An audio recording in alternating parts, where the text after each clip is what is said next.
In the fall of 1998, Hungarian PhD student Martin Szekely, home for summer break, was testing a handheld radiation detector on his family's rural farmland. Most of the property showed normal background levels, but as he approached the edge near a small wooded hill, the readings climbed noticeably, peaking at just over 1.1 microsieverts per hour. The hill had always been odd, nothing grew there properly, crops struggled, and the land was relatively barren for as long as the family could recall. The radiation continued to rise as shakily approached the hill, peaking at the summit. Fascinated, he began digging. About 1 meter under the earth, his shovel struck stone, a withered stone slab. Calling the rest of the family for help, they used a harness to haul the large slab from the ground, revealing a skeleton. As Sakely examined it, he grew even more confused. The bones were severely deformed, thickened and warped, full of honeycomb-like growths. The spine twisted unnaturally, the skull was extremely enlarged, the jaw jutted forward, bearing massive fang-like teeth. Atop the unusual remains rested a sword, seemingly untouched by time. No corrosion, still razor-sharp. Etched into the hilt, a Christian cross placed directly on top of a pentagram. Sakely notified the local authorities, who eventually confiscated the mysterious remains. But before all photographs were seized, he had managed to post a handful of images online where they survive today. Near the knight's ribcage was a small metallic disc etched with unfamiliar symbols. Users on the online forum identified the script as resembling archaic Assyrian ritual writing, roughly translating as Varkul, warrior of the Crimson Lord. The online users also traced the emblem on the sword to a forgotten Christian heretical group from the late 700s, mentioned in scattered church records and Slavic folklore. In the early medieval period, there supposedly lived a Slavic priest named Radomir. He developed a radical belief. Rather than Satan being an enemy of God, he was an angel created by the Lord, like any other angel.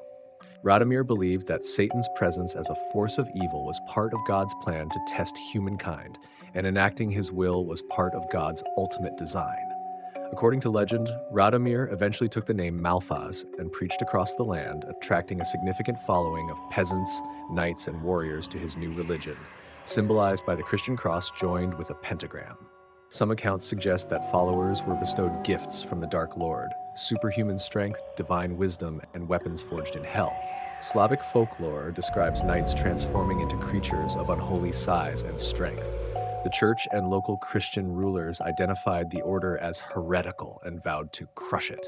In 798, Charlemagne, king of the Franks and future Holy Roman Emperor, ordered a local count, Gerald the Handsome, to destroy the order and capture the heretic priest.